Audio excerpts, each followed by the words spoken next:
Hey, thanks for joining this week's edition of Local Focus. Sometimes when you host a show, you get to bring in your favorite players in the city, and that is the case this week. I'm pretty lucky to have one of my favorite players in the city, Jaylen Domina Lovato, join me. Jaylen, welcome. Thanks for coming in, man. Absolutely. Thanks for having me. So I think what kind of drew me to your game, and maybe you could tell me when that started, was that you seem to always find the right guy on the floor. It seemed like you had a vision on the court that I didn't think a lot of other guards in the city had. Has your game always been like that? Is that something that came later? I think my dad definitely preached to me, because he's my coach when I was growing up, to be a smart player and have that basketball IQ, because it helps when you don't have the size that everybody else can have when you get higher up. So preaching basketball IQ and like knowing and running the floor has definitely been one of his staples for me. So you talked about your dad. Talk some more about your childhood there. Talk about your parents, what their influences were on your game and your development as an athlete. So started when I was about 5 or 6 playing YMCA and stuff. Me and Mike Muno from El Dorado have been playing together ever since then. So he was my coach throughout my early years in the leagues, and then he ended up getting the assistant middle school job when I was there. And so he's always been coaching me, and took me to the camps, the El Dorado camps when I was younger, and I got to meet Coach Sanchez and see Colin Neal run the camps, and it was just awesome to go join. So you were a coach's kid then? Yes, absolutely. Which is weird, because a lot of coaches' kids are kind of bratty and they shoot too much. Yeah, see, I think that's because my dad wasn't really a basketball player when he was young, so I think he had a different outlook that definitely helped me. So was size really the first obstacle for you in sports? Did you realize, okay, I'm going to have to try to make it as an under 6-foot guard? I think so, yeah, I think so. And definitely like having to learn how to shoot better. I wasn't always the best shooter, learning to like get that to be a part of my game. But yeah, definitely being undersized and using my quickness to make up for that. So at what point, when was your first kind of, okay, basketball moment, like, okay, I'm pretty good at this, I got this? I think it was the summer of 9th grade. I think I met Coach Baca, the C-team coach, and I had a couple good tournaments in a row and got Coach Sanchez to come watch me a little bit and started putting up some numbers in the C-team games, and I really enjoyed that. Now you have a brother that plays as well, since we're on the topic of your family, and I remember how I met your brother is we were doing his AYBL game, and his on the sheet he was just listed as Domina, but he had the mop top too, and he could really shoot. And then I saw you in the stands, and I was like, okay, that's got to be his brother. And your brother can shoot a little bit, right? Yeah, he's a little bit different player. I think he has some range. He can really shoot from outside. I try and tell him to be the same on defense too, because I think he's got length compared to what I have, and I think he's going to be a little bit taller. So I think defensively he can be a problem as well.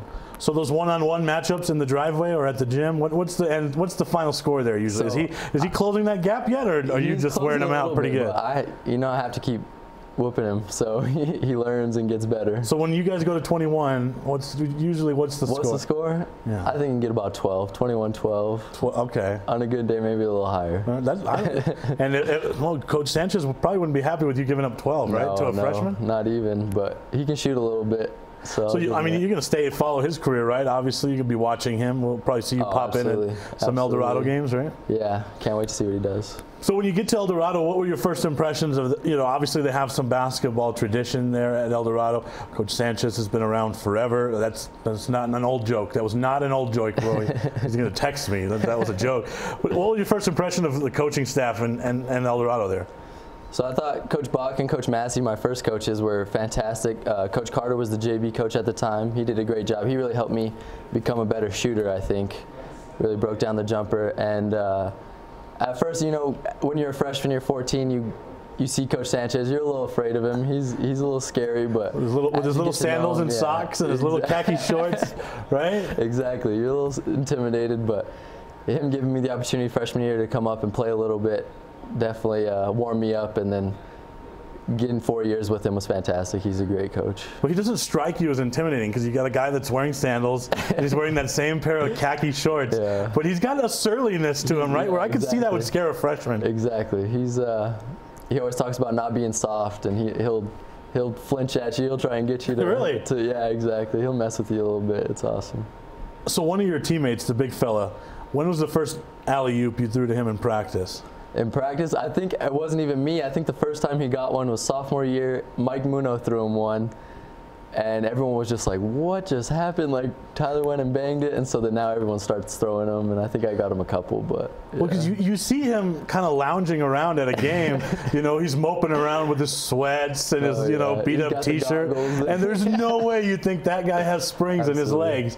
But then he gets out there and you're just lobbing it to him, right? Absolutely. How fun is that? Oh, it makes it a lot easier when you can drive, bring the help towards you, give it to him, and then he can throw it down and send a defensive message, which is great. So if you look back at your development and your game at El Dorado for 4 years, now you played some as a freshman, right? That's what Roy said. So yeah. You always wanted to get your 5 quarters in. He said you would always bug to play 5 no matter what. Yeah, absolutely. I definitely didn't want to sit out more than I had to, just because I know it was a transition, so I wasn't going to be playing as much the higher I went, but I definitely want to just play, and so. So talk about, if you were to watch some tape now from freshman to senior year, talk about how your development, your 4 years, are you content with your development there, or yeah, I think pinpoint some stuff that really changed? I think sophomore year especially, I started a couple games, and I think I would rush. I think I would be a little razzed at times, and I think I definitely like mellowed out as it got junior year and senior year, and I hope like got a little smarter each year, and I think shooting definitely improved as well. But I think defensively, I think I became more active as it went on. I think got more confidence because I don't think I grew that much. But I think when it comes to steals, I think I was more active defensively and looking for that. Did you model your game after anyone, whether that be in the pros or in college? Or I know Roy brings a lot of alumni still around the program always. Is there anyone you kind of model your game after that maybe our audience will know? So I watched that Cullen Neal team a lot, and I think I loved Tobin Brazier when he would play because he was really undersized on a team that had all 6-footers that could start, but he really played hard. I really liked watching him, and I think professionally, D. Wade's always been my favorite player. I think when he was younger and he would average 2.5 steals a game, a couple blocks here and there, and just be able to assist and score as well. I think he was just my favorite player to watch and try and be. And then when Roy brought in Coach Yvonne Sanchez your senior year, what did she do to develop your game? Obviously, having a D1 college coach on staff, that's going to help. It was fantastic. So she told me the summer she came, she's like, we're going to turn you into one of the best guards in the state. Like, that is my job. And so she really, really pushed me and really wanted me to be a leader on the floor. And she's just a great basketball mind. She would have scouting reports, everything ready. So she made me more prepared. But skill level wise, she would constantly work and try and make me a better shooter and add that aspect to the game. So give us an example of a scouting report that she would have. I mean, obviously that's going to be a competitive advantage that you're going to hold over someone you're playing. So absolutely, so give us a look inside that. What player, what their habits were, what their offensive habits were, what their defensive habits were. If they were a shooter, I mean, she would break it down like so in depth that we would know before we even got up who was guarding who, how we were going to guard them, and what their offense was going to be like. I mean, both Coach Sanchez's do a great job of preparing us before every game. All right, well, we're going to take a quick time out. When we come back, we're going to dive into the 2008 state tournament as well as Jaylen's future in college. We'll be right back. Get into the game with Garden Swartz Team Sales. They have everything you need, from screen printing, embroidery, and digital printing services, high school letterman jackets, and all high school and club uniforms, and individual and team apparel with the most reliable brands like Speedline, Rollins, and Wilson. And don't forget to check out the latest F7 Shut helmet. It's all at Garden Swartz Team Sales. Give them a call, 505-884-1234. Garden Swartz Team Sales. Don't sacrifice quality and flavor when you're in a hurry. Golden Pride offers ribs, fried chicken, green and red chili breakfast burritos, and Frontier Cinnabons. 4 great locations, or visit us online at goldenpride@abq.com. Golden Pride Barbecue Chicken and Ribs, proud supporter of Proview Sports Network. Well, I'm going to the Frontier, walk up to the cashier, order up a root beer and a #1. Cover it with green stuff, 1 scoop is not enough. Find a booth is real tough, backed by the Duke. Meet my family, meet my friends in the quirkiest restaurant I have ever been. All of Albuquerque's favorite spot. It's the Frontier Restaurant. The Frontier Restaurant is a proud supporter of Proview Sports Network. Dreamstyle Remodeling has been wowing homeowners in New Mexico since 1989. Selected as Best Custom Home Remodeler for 3 consecutive years by readers of the Albuquerque Journal, we're also your exclusive provider for top home improvement brands like Renewal by Anderson, Four Seasons, Blaze King, and many others. Founded and headquartered in Albuquerque, Dreamstyle Remodeling is family-owned and now employs more than 500 people across the southwestern U.S. In fact, we've helped more than 60,000 homeowners improve their home in New Mexico, Arizona, California, Idaho, and West Texas. We're committed to providing a superior customer experience. We've earned 4.6 stars with hundreds of online reviews and have an A+ with the BBB. Dreamstyle Remodeling is a proud supporter of UNM Athletics. Visit our beautiful 10,000 square foot showroom at 1460 Renaissance Boulevard across from Sam's Club, or dreamstyleremodeling.com to make your home remodeling dreams come true. We're back with Jaylen. All right, let's talk about the 2018 state tournament a little bit. Obviously, you guys, early round, was that the test you were expecting from West Mesa?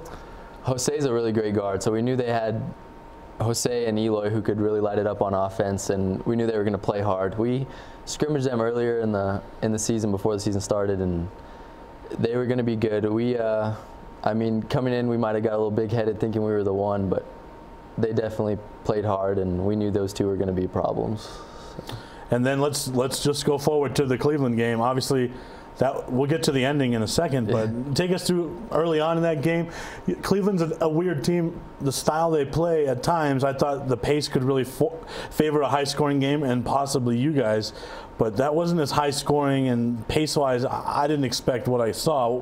What was going on the floor? So I think they'd really try and shake you early and press the whole game, and I think that to start the game, we didn't really handle that too well. We turned the ball over quite a bit, and then once we started finding it, we knew it was going to be close. We had played them twice already. It was going to be a good game, but our main thing was protect the ball early, and I don't think we did a great job of that. We still fought, kept it close to where a couple buckets here and there could keep us in the lead and maybe give us a chance at the end, which we ended up getting. I think we were up 4 with 43 left or something like that, and just didn't take care of business. So let's talk about the ending now. On the floor, did you realize what had happened? Did you see that clearly the red light was on? What were the players' thoughts? So I didn't know at first. I thought that it was like they counted it good and it was close, but when it happened, I think it was Trey who put it in, right? I tried to tie it up with him. I thought I held it long enough to where the buzzer was going to go off and we would be all right. We'd go into overtime. But he got it away, put it up, and I know they counted it good. And I was like, at first I was like, no way.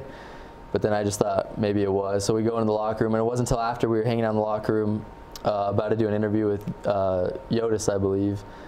And Coach Yvonne and Coach Sanchez were just were livid. They were pretty upset, and I didn't see it till after video clips. I mean, Twitter went crazy. I mean, I was seeing it all over there, and that's when I knew. I was like, oh wow, that's pretty far after. I think I watched the Proview showing of it, and I think Adam even knew it was like no way, and they counted it. And so you were aware of that in the locker room, right? Obviously, so yeah, absolutely. What did Coach tell you guys? Because you came out pretty collected. I mean, no one really came out of that outrage. It seemed like you guys really carried yourself so amicably.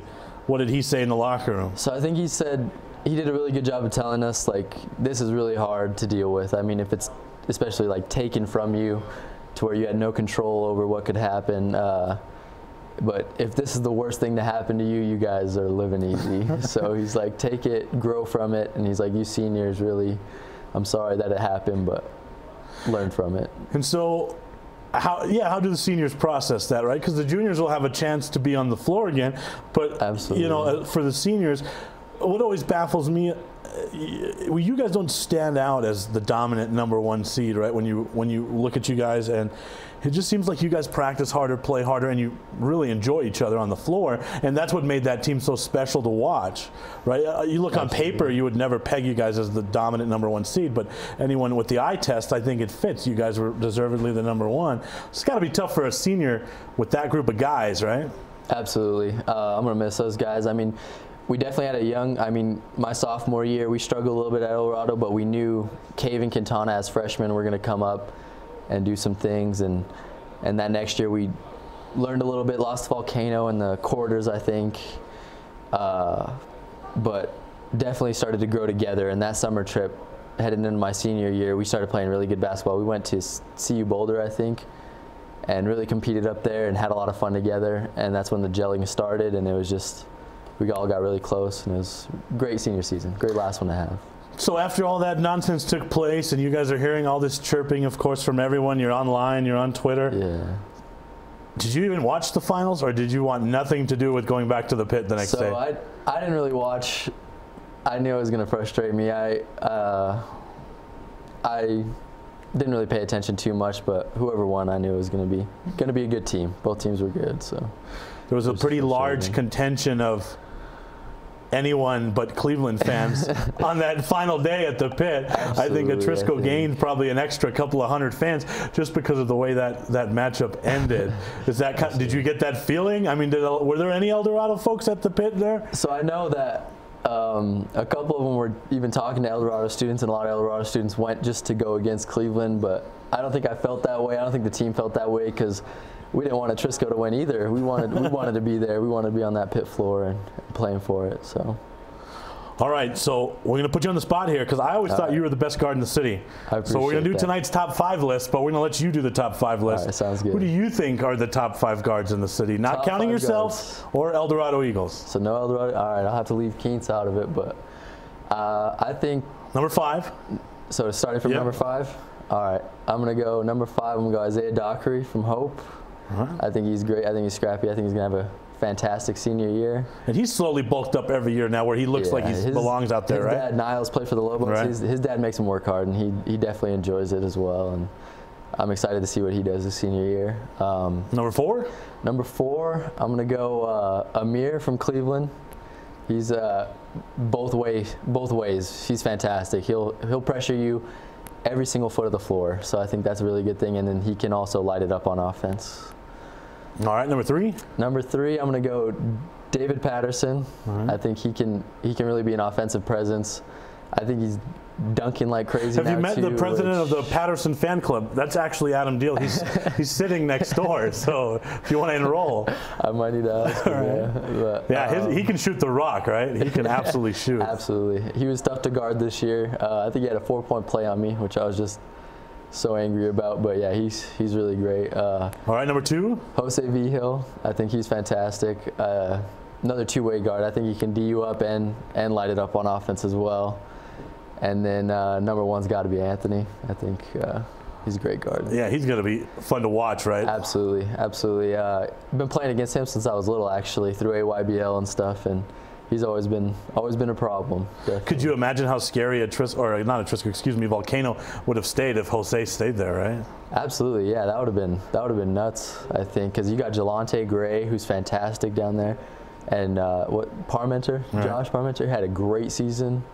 If you had Jose running the show, that'd be dangerous. But. All right, that's Jaylen's top 5 list. We're going to be right back talking about his future and college basketball. Sadie's is a proud supporter of New Mexico high school sports and athletics, and we here at Proview Networks would like to thank Sadie's for their continued support in helping us bring you all of your New Mexico high school sports coverage.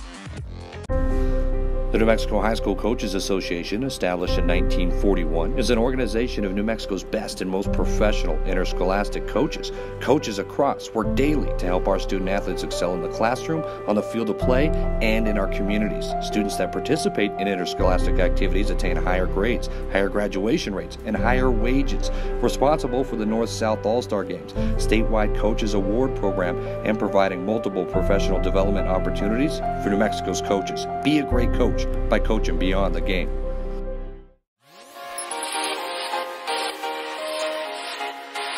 Folks, there's no other way but to be all in. Either he's Lord of all or he is not Lord at all. And you can experience the real and authentic, true life change that only God can provide to humanity.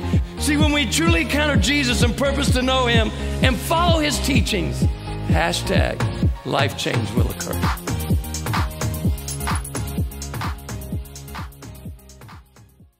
Dreamstyle Remodeling has been wowing homeowners in New Mexico since 1989. Selected as Best Custom Home Remodeler for 3 consecutive years by readers of the Albuquerque Journal, we're also your exclusive provider for top home improvement brands like Renewal by Anderson, Four Seasons, Blaze King, and many others. Founded and headquartered in Albuquerque, Dreamstyle Remodeling is family-owned and now employs more than 500 people across the southwestern U.S. In fact, we've helped more than 60,000 homeowners improve their home in New Mexico, Arizona, California, Idaho, and West Texas.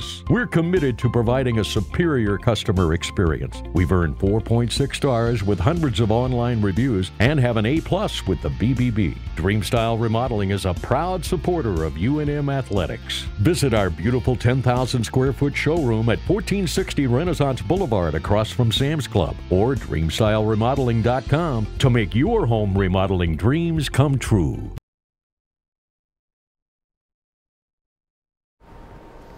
All right, top 5 list in the books. You're going to hear from some guards you left off probably. Oh, I bet. Right? I bet. I noticed you stayed out of your district there. No La Cueva Bears on that list. No Monarchs. Well, let's talk about, okay, since I brought it up. Since I brought up Manzano, I'm gonna, you can take the easy road out and not answer this, but is Eric Sonnenberg the most annoying player to play against on the floor? Because it seems like he's always talking to you. I think he's good about that. I think he's going to be a teammate at Highlands. So I'm glad I have him on my side now, but very difficult to guard, and he lets you know it. He lets you know it. And he's good about doing the little things, like he'll give you a shove here every once in a while, and he's definitely good at getting away with it as well. Because I remember him and Tyler were going at it, talking and talking, and he was just in on Tyler, and all Tyler was doing was dropping a triple-double on him, but he was still talking. Yeah, I think it's 2 great players that are going at each other, which is fantastic, but I think both of them like to talk as well, so that was a fun matchup. Yeah. Okay, so you mentioned Highlands. Talk about, first of all, what else was on the table for you, and how excited are you? So I went on a couple. I know JUCO in Arizona. I went to a little tryout in Alamosa at Adams State, but I think the coaching staff at Highlands was fantastic. Love the gym. Desmond Carpenter's up there, so he's another great guard I can learn from.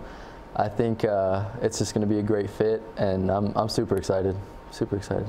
I know one of the things Yvonne said is, you know, if Jaylen was 6'3" or 6'4", he'd probably be picking where he plays basketball. Do you think the size thing obviously had a lot to do with you that going to Highlands? I think it can. Yeah, I think. But more people to prove wrong, right? Yeah, true. Absolutely. I think I can use that to try and work hard and do great things out in Vegas. So. What's the style of basketball they're going to play there? So a lot of shooters. I know DJ Bustos is out there, like New Mexico all-time leading scorer. I know they got a lot of scorers. Got some great talent coming in, some transfers and some new guys. So I think it's going to be a high-scoring basketball. I'm excited. Hopefully I can find my role there and help them out. Well, with all those shooters on the floor, is that a system that's pretty prime for a floor general?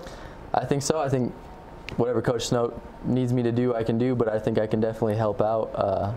Being that guy who can distribute, that pass-first guard, I think I can definitely fill that role. And I mean, close to home, did that make a difference? Is that something you're going to enjoy? Absolutely. I think it'll be cool to have support. I know my parents are already talking about going to a lot of games, and I know that's going to be awesome for them. And I think it's definitely gonna be cool having support. Now, I asked Coach Sanchez if there was an embarrassing practice story or anything embarrassing at all that I could share today, and they both said no. So were they lying to me, or is there something? So there's got to be something. My freshman year when I started practicing with varsity, I know I was the only freshman, so I was getting picked on here and there, but not too bad, just funny stuff. But I remember Coach Sanchez says, like, go over to the ball rack. And I was like, okay, whatever. So I walk over, and he's like, all right, everyone give your ball to Jaylen, and they all just started throwing the balls, messing with me, and I have to try and catch them all, and I had to go get them all. So that was a pretty funny little light hazing. Not too bad, but just fun. So, I mean, it seems like you guys are a really close-knit bunch over there. So did you have to take any of that as a freshman, really? It seems like at El Dorado that wouldn't go on. You guys are so, you seem like a tight-knit group, right? It was all fun, yeah. Absolutely. We're so close we can mess around with each other and do that. And the summer tournaments definitely help a lot. And I think they do a good job trying to really get us to be close, because that's how you're going to be playing well together.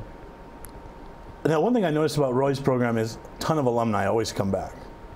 And obviously, that says a lot about a coach. Absolutely. So, how much time are you going to try to spend in the gym there on weekends, helping your brother out, or going against your brother? Or absolutely. We're going to see you around, right? Still helping him out, but absolutely, I want to come back. I know they're great workouts for any level. I think I know beginning of the school year for high school, before I go to Highlands, I'll be there. There's always an alumni 5 that run pickup over there, and it's great to see them and talk to Coach Sanchez and stay in touch, definitely. So one thing that he did bring up to me, he said that was kind of funny that I could bring up, was that your girlfriend's going to be going to Notre Dame. Absolutely. So the first time you come home with your Highlands basketball gear, absolutely, is she going to let you have that moment, or is she going to go throw on a Notre Dame t-shirt real quick and say, "Scoreboard, babe"? Yeah, exactly. What's going to happen? She's going to probably have the Notre Dame football shirt on. She won't hesitate to throw that in my face, I don't think. But yeah, I'm really happy for her. She's trying to go into sports writing, which is awesome. I think that's a great school to go into. Great sports there. She's super excited. All right, man. Thanks for coming in today. We're gonna have a lot of fun following you at Highlands. Obviously, don't be a stranger now. You know where the studio's at. Stop in whenever. Absolutely. Okay. Thank you for having me. Yeah, appreciate it. Join us again next week on Local Focus. We'll have another great athlete sitting right there in the chair.